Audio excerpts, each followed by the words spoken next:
नमस्कार, news India देख रहे हैं आप। मैं हूं आपके साथ पूजा अग्रवाल। बुलेटिन की शुरुआत बड़ी खबर और बड़े सवाल के साथ। राजस्थान में सीएम पद पर सस्पेंस जारी है। आखिर 3 राज्यों में बीजेपी को मिली भारी जीत के बाद 3 राज्यों में सीएम का चेहरा आखिर कौन होगा, कौन बनेगा 3 राज्यों में बीजेपी का भरोसा, ये सस्पेंस लगातार जारी है। कल होगी बीजेपी विधायक दल की बैठक। आज जेपी नड्डा विधायकों से करेंगे बातचीत। राजस्थान का नया सीएम चुनने को लेकर दिल्ली से लेकर जयपुर तक बीजेपी में गहमा गहमी का माहौल काफी ज्यादा बना हुआ है। बीजेपी के विधायक दल की बैठक कल होनी है, लेकिन इससे पहले राष्ट्रीय अध्यक्ष जेपी नड्डा आज शाम 7:50 पर सभी विधायकों से बातचीत करेंगे। इसे बेहद महत्वपूर्ण माना जा रहा है। आपको बता दें कि वसुंधरा राजे और सीपी जोशी सीएम पद की रेस में सबसे आगे चल रहे हैं। वहीं कई और दिग्गजों के नाम पर भी चर्चा हो रही है। इनमें केंद्र मंत्री अश्विनी वैष्णव, ओम माथुर, अर्जुन राम मेघवाल नाम शामिल है। तो ये नाम जो रेस में लगातार आगे चल रहे हैं। हालांकि राजस्थान की अगर हम बात करें तो राजस्थान में बीजेपी ने 199 में से 115 सीट हासिल की। कांग्रेस ने 69 सीटें हासिल की थी और अदर्स को 15 सीट मिले थे। लेकिन जिस तरह से भारी बहुमत के साथ जीत दर्ज की बीजेपी ने, अभी भी सवाल ये कि आखिर सीएम का चेहरा राजस्थान में कौन होगा, बीजेपी किसे चुनेगी।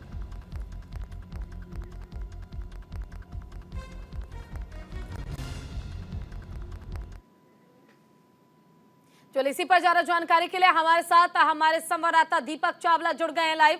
दीपक, अभी भी सस्पेंस लगातार जारी है। विधायक दल की बैठक तो होनी है, लेकिन इस बीच गहमा गहमी ये भी कम नहीं हो रही है कि आखिर राजस्थान में कौन होगा वो चेहरा जिस पर बीजेपी भरोसा कर पाएगी।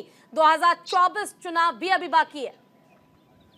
देखिए, बिल्कुल आपने ठीक कहा। राजस्थान में जो भी सीएम का चेहरा होगा वो लोकसभा चुनाव को देखते हुए होगा और तमाम समीकरण, जातिगत समीकरण देखना पड़ता है, मेहनत भी देखनी पड़ती है। भाजपा एक ऐसी पार्टी है जहां पर अनुमान लगाना बहुत ज्यादा मुश्किल है कि कौन जो है वो मुख्यमंत्री होगा। लेकिन फिर भी न्यूज इंडिया पिछले कई दिनों से लगातार अपने सूत्रों के हवाले से खबर चला रहा है कि अश्विनी वैष्णव, अर्जुन राम मेघवाल के अलावा ओम बिरला, ये टॉप, ओम माथुर, ये 6 नाम जो है वो टॉप पर है। बालक है, उन्होंने कहा है कि मैं पीएम नरेंद्र मोदी के नेतृत्व में अनुभव ले रहा हूं। यानी कि वो इशारा ये कर रहे हैं कि वो अभी रेस से बाहर हो चुके हैं, अनुभव ले रहे हैं और शायद कोई अनुभवी व्यक्ति ही राजस्थान का सीएम बनाया जा सकता है। तो इसमें जो है जो 6 नाम है ये सबसे ज्यादा प्रायोरिटी में है। सीपी जोशी का कद इसलिए बढ़ा है क्योंकि वो लगातार जो है पीएम नरेंद्र मोदी के साथ रहे हैं, प्रदेश अध्यक्ष रहे और वो राजस्थान के हर कोने कोने, हर गली, हर गांव, हर टाणी गए हैं। उन्होंने भाजपा को तैयार करने में मेहनत की है क्योंकि राजस्थान में किसी का चेहरा नहीं था, केवल पीएम नरेंद्र मोदी का चेहरा था। और उसी देखिए दीपक, कहा यह भी जा रहा है जिस हिसाब से टिकट का बंटवारा हुआ था जातीय समीकरण को देखते हुए, कहा जा रहा है कि चेहरा जो है वो भी जातीय समीकरण के आधार पर ही तय होगा। अगर राजपूत चेहरे की बात करें तो एक मजबूत चेहरा जो है गजेंद्र सिंह शेखावत वो सामने है, तो वहीं दलित चेहरा भी अर्जुन राम मेघवाल सामने है। क्या ये दो वो लोग हो सकते हैं जो सीएम फेस बनाए जा सकते हैं अगर जातीय समीकरण की बात हम करें? देखिए, बिल्कुल राजपूत समस्ती पर दिया कुमारी भी आती है और दिया कुमारी भी टॉप कैंडिडेट है। जब उनको जहां जाके मौका दिया है, उनको सवाई माधोपुर चुनाव लड़ी, फिर सवाई माधोपुर के बाद उनको राष्ट्रपति भेजा, वहां से जीती और आज अब तीनों बार, अब जयपुर से लड़ी तीनों बार भाजपा ने जाने जिम्मेदारी दी है। और राजपूत समाज से आते गजेंद्र सिंह भी जो है टॉप नाम है, दिया कुमारी भी टॉप नाम है। इसके अलावा अश्विनी वैष्णव आप जोड़ सकते हैं। अनुभवी, मैं कह रहा हूं कि राजस्थान में अनुभवी व्यक्ति को जो है वो मौका दिया जाएगा जो पूरा सिस्टम चला सके। वसुंधरा राज्य को हम नहीं भूल सकते, वसुंधरा राज्य भी हो सकती है रेस में, लेकिन अभी कयास लगाना। लेकिन ये तय मान के चलिए जो 6 से 7 नाम जो हम चला रहे हैं, न्यूज इंडिया चला रही है, इन्हीं में से कोई एक जो है वो बनेगा। ये भी मान कर सकते हैं कि राजस्थान का ही व्यक्ति जो है वो सीएम जो है फेस हो सकता है, कोई बाहर का यहाँ पर नहीं हो सकता। हमने देखा पिछला जो रिजल्ट देखे कि बाहर का व्यक्ति जो है एकदम से सीएम बना जाए, तो ऐसा भी नहीं है, राजस्थान का ही होगा। दिया कुमारी को हो सकता है कि डिप्टी सीएम भी बनाया जा सकता है। जोड़ीलाल मीणा जो है मीणा समाज से आते हैं, SC/ST के बड़े वोट बैंक जो है माने जाते हैं, बड़े नेता है, जहां वो जाते हैं उनके पीछे लोग आ जाते हैं, उनको मंत्री पद दिया जा सकता है। हो सकता है कि 2 डिप्टी सीएम भी अभी बनाया जा सकता है। और बिल्कुल, देखिए दीपक, अभी तक कल तक हम महंत बालकनाथ योगी का जिक्र बार बार कर रहे थे कि हो सकता है कि सीएम रेस में वो आगे हो और सीएम वो बनाए भी जा सकते हैं, इसका जिक्र बार बार हो रहा था। लेकिन अब उन्होंने खुद अपनी तरफ से बयान देते हुए ये स्पष्ट कर दिया है कि सीएम की रेस से वो बिल्कुल अलग है, खुद को उन्होंने साइडलाइन कर लिया। उन्होंने कहा है कि अभी मुझे और पीएम के साथ जुड़कर काम करना है।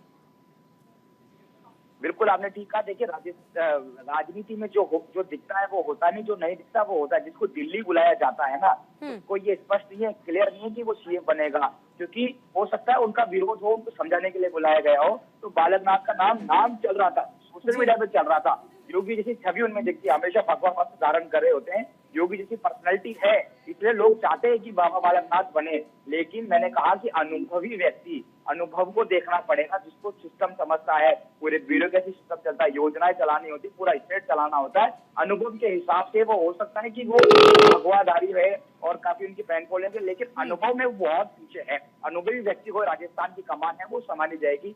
जो जिस तरह से राजस्थान में पिछली सरकार में लॉ एंड ऑर्डर बिगड़ा, पेपर लीक हुआ, महिलाओं पर अत्याचार बढ़ा, उन कलंक को मिटाना है और सख्ती से। अभी जैसे ही बीजेपी आई है, सुखदेव सिंह गोगामेरी की हत्या हो जाती है, अभी तक भी अपराधी गिरफ्तार नहीं हुए हैं। और बड़ा सवाल है कि आपको एक संदेश देना है। बिल्कुल, देखिए, और अनुभवी व्यक्ति का ही चयन होगा सीएम पद के लिए, ये जरूर स्पष्ट हो गया है। अब वो चेहरा कौन होगा, क्योंकि वसुंधरा राजे सिंधिया एक वो चेहरा जिसके साथ बीजेपी ने राजस्थान में हर बार जीत दर्ज की है, लेकिन अब क्या वो चेहरा बदल दिया जाएगा, कोई दूसरा फेस होगा, ये सवाल लगातार बरकरार है और ये तब तक स्पष्ट नहीं हो पाएगा जब तक बीजेपी खुद इसका ऐलान न करे। फिलहाल दीपक, आपका बहुत बहुत शुक्रिया इस तमाम जानकारी के लिए। बीजेपी पर अशोक गहलोत का बड़ा हमला, 6 दिन में सीएम तय नहीं कर पाई बीजेपी। कार्यवाहक सीएम अशोक गहलोत ने बीजेपी में मुख्यमंत्री चयन में हो रही देरी को लेकर निशाना साधा है। गहलोत ने कहा कि अगर कांग्रेस 5 से 6 दिन मुख्यमंत्री का फैसला नहीं करती है तो पता नहीं क्या क्या चिल्लाते हैं और आपस में फूट डालने का काम होता है, झगड़ा किया जाता है। लेकिन अब इनको पूछो, देखिए कई सवाल खड़े किए गए हैं अशोक गहलोत की ओर से, आपके पास क्या है, पूछा है अशोक गहलोत ने। आज 6 दिन हो गए हैं, मुख्यमंत्री का फैसला नहीं हो पाया है। इसी को लेकर बीजेपी पर सवाल किया है अशोक गहलोत ने और उन्हें घेरने का काम किया। उन्होंने कहा कि अगर कांग्रेस 6 दिन का समय लगाती तो ना जाने अब तक क्या से क्या बीजेपी कर देती, लेकिन अब बीजेपी के पास खुद इसका कोई जवाब नहीं है कि आखिर ये देरी क्यों हो रही है। 6 दिन में सीएम तय नहीं कर पाई है बीजेपी, ये बयान दिया गया अशोक गहलोत की ओर से।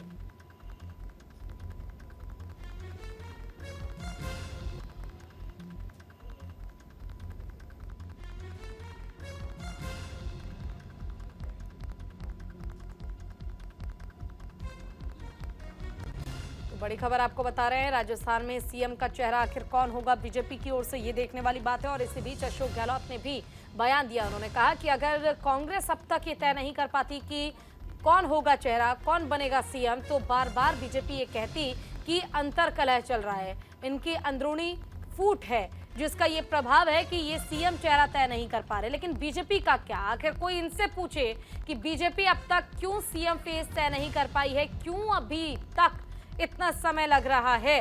6 दिनों में सीएम तय नहीं हो पाया है बीजेपी से, एक बहुत बड़ा सवाल है। बीजेपी पर अशोक गहलोत ने बड़ा हमला किया, जिसमें उन्होंने ये तमाम बातें कही। उन्होंने कांग्रेस का भी जिक्र किया, कहा कि कांग्रेस अगर ऐसा नहीं कर पाती तो ना जाने कांग्रेस पर क्या क्या एलिगेशंस लगते, क्या क्या आरोप लगाए जाते। लेकिन बीजेपी अगर इस काम को नहीं कर पाई है तो उनसे सवाल पूछने वाला कोई क्यों नहीं है, आखिर उनसे क्यों नहीं पूछा जा रहा है कि 6 दिन का समय बीत गया है, लेकिन बावजूद इसके सीएम फेस अब तक तय नहीं हो पाया।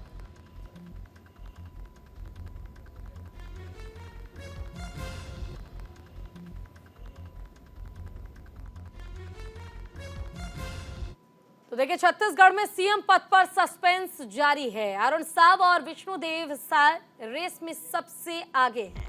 बीजेपी के प्रदेश अध्यक्ष हैं अरुण साव। आपको बता दें कि विष्णुदेव साय पूर्व प्रदेश अध्यक्ष है, साथ ही मोदी सरकार में मंत्री भी रहे हैं।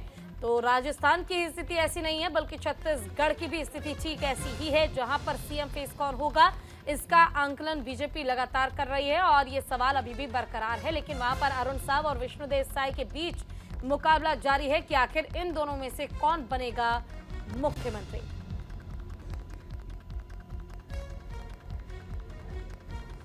पुलिस पर ज्यादा जानकारी के लिए हमारे साथ हमारे संवाददाता प्रदीप जुड़ गए हैं। प्रदीप, राजस्थान की स्थिति नहीं बल्कि छत्तीसगढ़ की भी स्थिति ठीक ऐसी है जहां पर सीएम चेहरा कौन होगा ये क्लियर नहीं हो पा रहा है, सस्पेंस लगातार बरकरार है। क्या ये कहा जा सकता है कि नाम तय कर पाने में मुश्किल हो रही है इसलिए समय लग रहा है, या फिर बीजेपी के पास अभी भी समीकरणों को देखते हुए चेहरा नहीं है? जी बिल्कुल, देखिए अगर चेहरे की बात करें तो चेहरा तो कई है छत्तीसगढ़ में। अगर बात करें अरुण साव की, तो अरुण साव ओबीसी के बड़े नेता हैं। पहली बार उनको पार्टी में मौका दिया तो सांसद बने, और अगर दूसरी बार पार्टी ने मौका दिया तो प्रदेश अध्यक्ष बने,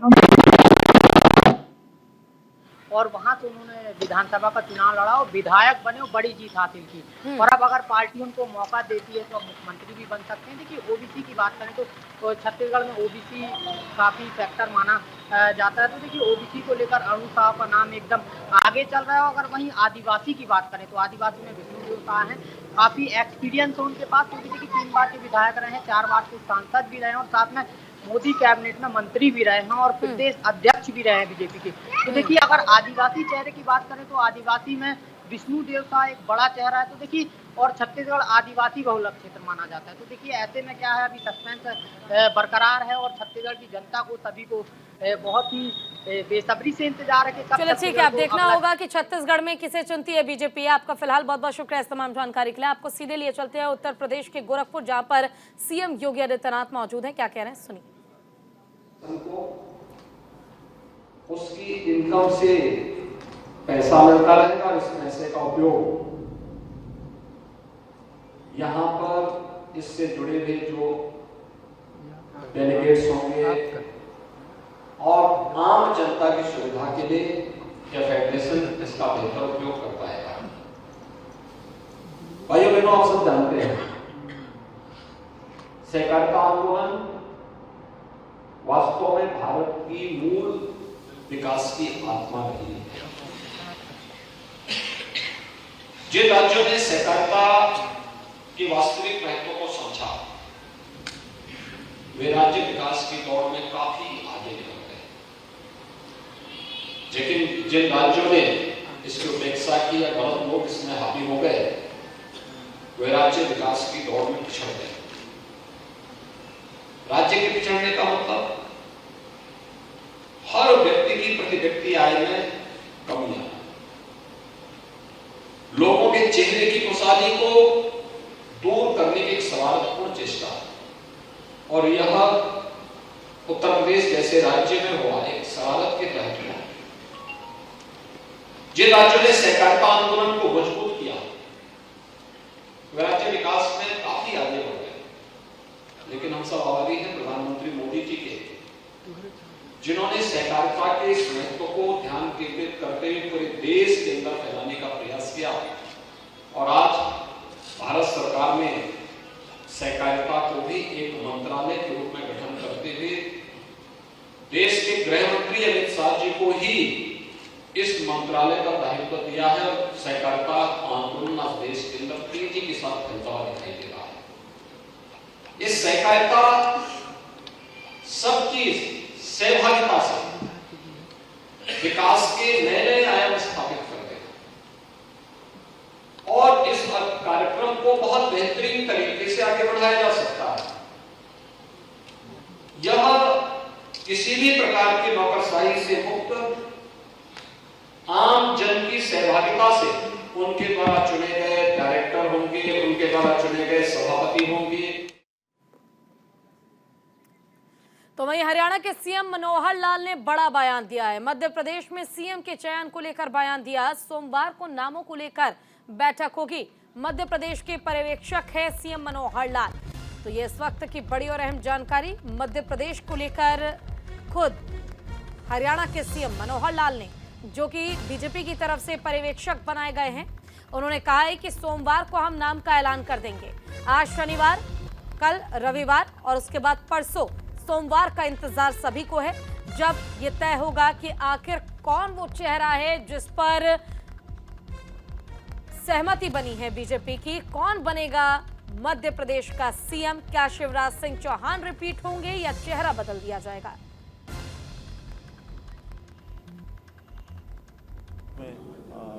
मध्य प्रदेश के मुख्यमंत्री का जो चयन होना है उसमें केंद्र की ओर से मुझे वहाँ एक दायित्व मिला है, वहाँ के प्रभारी के नाते से। और सोमवार को वहाँ विधायक दल की मीटिंग रखी गई है और मुझे दायित्व है तो मैं वहाँ जाऊँगा। और मेरी आशा है जैसे हरियाणा, जैसे भारतीय जनता पार्टी के किसी भी प्रदेश के अंदर सर्वसम्मति से जो भी फैसले होते हैं तो सर्वसम्मति से फैसले होंगे, विधायक दल का फैसला होगा, फिर पार्लियामेंट्री वोट की मुहर लगेगी और उसके बाद नए मुख्यमंत्री जो भी आएंगे वो अगले 5 साल के लिए अपना काम करेंगे। मध्य प्रदेश के कांग्रेस सांसद धीरज साहू और उनके करीबियों के 3 राज्यों झारखंड, उड़ीसा और पश्चिम बंगाल के 10 ठिकानों से आयकर विभाग को करीब 300 करोड़ से ज्यादा का कैश मिल चुका है। टैक्स चोरी के मामले में इनके घर, ऑफिस और फैक्ट्री पर बुधवार यानी कि 6 दिसंबर को छापेमारी शुरू की गई थी। धीरज झारखंड से राज्यसभा सदस्य हैं। इनकम टैक्स के अफसरों के मुताबिक ये किसी सिंगल ऑपरेशन में बरामद हुई अब तक की सबसे बड़ी रकम है। वहीं आयकर विभाग की इस कार्रवाई के बाद सियासी बयानबाजी भी तेज हो गई है। एक तरफ कई राज्यों में बीजेपी की तरफ से प्रदर्शन किया गया तो वहीं दूसरी ओर बीजेपी के दिग्गज नेताओं ने कांग्रेस पर जमकर हमला भी बोला है। तो धीरज साहू के घर से बरामद हुए करोड़ों रुपए कैश बरामद हुआ है, जिसे बरामद करने के बाद कांग्रेस मुख्यालय पर बीजेपी का धरना भी देखने को मिला। बीजेपी का प्रदेश भर में विरोध प्रदर्शन लगातार जारी है। देखिए, अभी हाल ही में प्रधानमंत्री नरेंद्र मोदी ने यह भी कहा था कि भ्रष्टाचारियों को एक एक पैसा चुकाना होगा, एक एक रुपए जो है जनता के वो लौटाने होंगे। 3 तस्वीरें आपके टीवी स्क्रीन पर, जयपुर, जम्मू और लखनऊ, इन तीनों जगह पर आप देखेंगे किस तरह से विरोध किया जा रहा है। ये अलग अलग राज्यों की तस्वीर हम आपको दिखा रहे हैं। जयपुर की तस्वीर देखिए, राजस्थान में किस तरह की स्थिति, जम्मू की तस्वीर देखिए, पुतला दहन किया गया वहां पर। लखनऊ की तस्वीर देखिए, यहाँ भी ठीक वैसी ही तस्वीर नजर आ रही है जो कि आप देख पा रहे हैं जम्मू में, जहां पुतला दहन किया गया है। लोगों के बीच काफी आक्रोश, बीजेपी कार्यकर्ता, बीजेपी नेताओं के बीच काफी आक्रोश, विरोध प्रदर्शन लगातार जारी है। कांग्रेस के खिलाफ ये प्रदर्शन चल रहा है। कैश कांड पर बीजेपी ने प्रदर्शन किया है। जो करोड़ों रुपए बरामद किए गए इसको लेकर ये प्रदर्शन जारी है।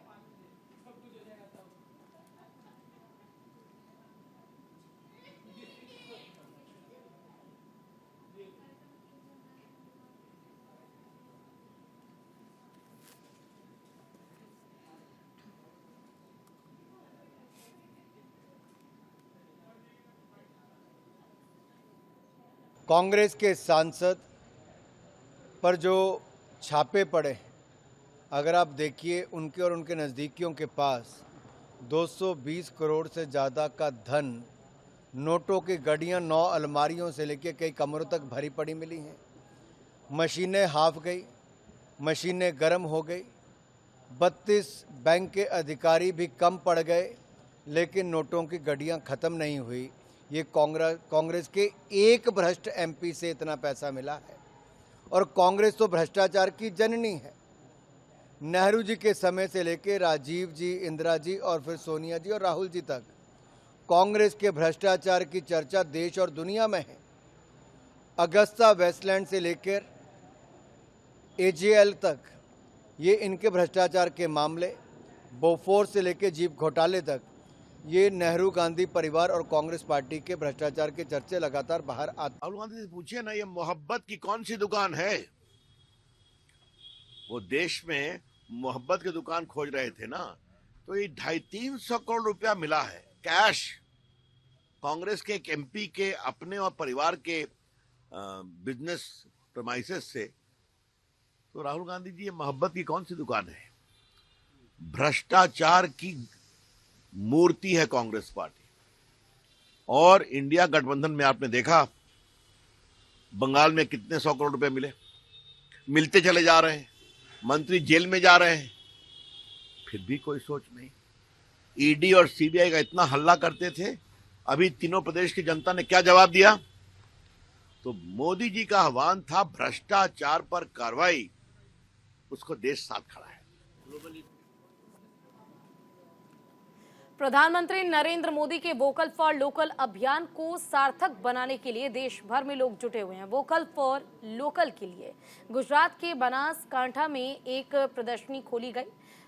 पालनपुर में हस्तशिल्प बनाने वाले छोटे उद्यमी और कारीगरों को प्रोत्साहित करने के लिए देव फाउंडेशन एक नई पहल की गई है, जिसमें कारीगरों को विभिन्न प्रकार के हस्तशिल्प बेचने और अपने व्यास को बढ़ावा देने के बारे में मार्गदर्शन किया जा रहा है। पीएम मोदी के वोकल फॉर लोकल के मंत्र को साकार करने और महिलाओं को आत्मनिर्भर बनाने के लिए देव फाउंडेशन के साथ जिला हस्तशिल्प विभाग भी मदद कर रहा है, जिससे जो लोग हस्तशिल्प के जरिए अपना कारोबार आगे बढ़ाना चाहते हैं उन्हें भी प्रोत्साहन मिल सके। साथ ही आने वाले दिनों में हस्त निर्मित वस्तुओं को बाजार में कैसे बेचा जाए और उसकी कीमत कैसे निर्धारित की जाए, इसके बारे में भी आवश्यक जानकारी मिल रही है।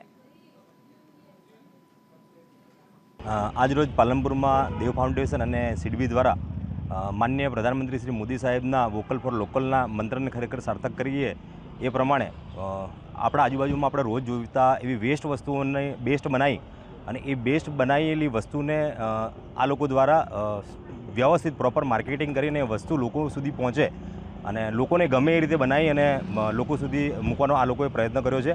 એ ખૂબ સરસ પ્રયત્ન છે અને આપ સૌ પાલનપુરવાસીઓ પણ આ એક્ઝિબિશનનો લાભ લો અને અહીંયા આવો એ માટે કરીને હું પણ આ એક્ઝિબિશનના ઓનરો અને ઓર્ગેનાઇઝર यहाँ पे बनासकांठा पालनपुर में जानारा बाग के सामने ममता मंदिर के बाजू में यहाँ पे देव फाउंडेशन सिडमी द्वारा एग्जीबिशन का आयोजन किया गया है।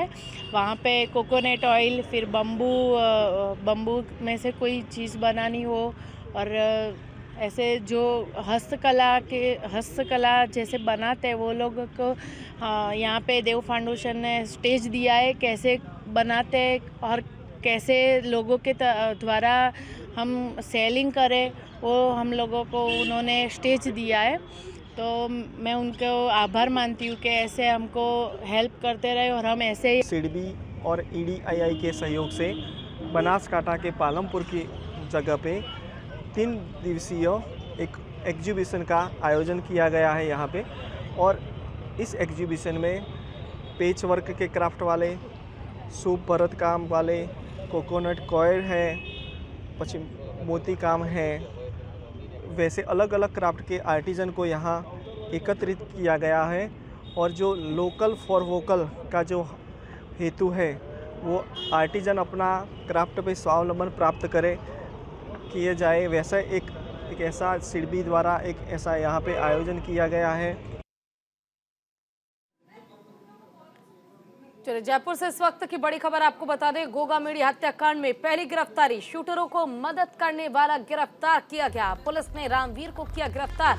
हरियाणा का रहने वाला है आरोपी रामवीर नितिन। और इस वक्त की बड़ी और अहम जानकारी हम आपको दे रहे हैं। गोगा मेडी हत्याकांड में पहली गिरफ्तारी हो गई है। शूटरों को मदद करने वाला व्यक्ति गिरफ्तार कर लिया गया है। पुलिस ने रामवीर को किया गिरफ्तार। पुलिस की गिरफ्त में है रामवीर। जयपुर से ये इस वक्त की बड़ी और अहम जानकारी हम आपको दे रहे हैं। जो आरोपी है, जिसने व्यक्ति की मदद की थी, आरोपियों की मदद की थी, उसे गिरफ्तार कर लिया गया। शूटरों को मदद करने वाले व्यक्ति को गिरफ्तार किया गया है। पुलिस उन पर कार्रवाई अब कर रही है। हालांकि 2 और मुख्य आरोपी जिन्होंने गोलियां चलाई थी वो अभी फरार है। उनकी गिरफ्तारी जल्द सुनिश्चित हो, इसके लिए लगातार कार्रवाई की जा रही है। लगातार गिरफ्तारी की जो कोशिश है पुलिस की तरफ से वो जारी है। हरियाणा का रहने वाला आरोपी रामवीर। और इसी के साथ फिलहाल के लिए इस बुलेटिन में बस इतना ही। खबरों का सिलसिला आगे भी जारी रहेगा। आप कहीं मत जाइए और देखते रहिए न्यूज़ इंडिया।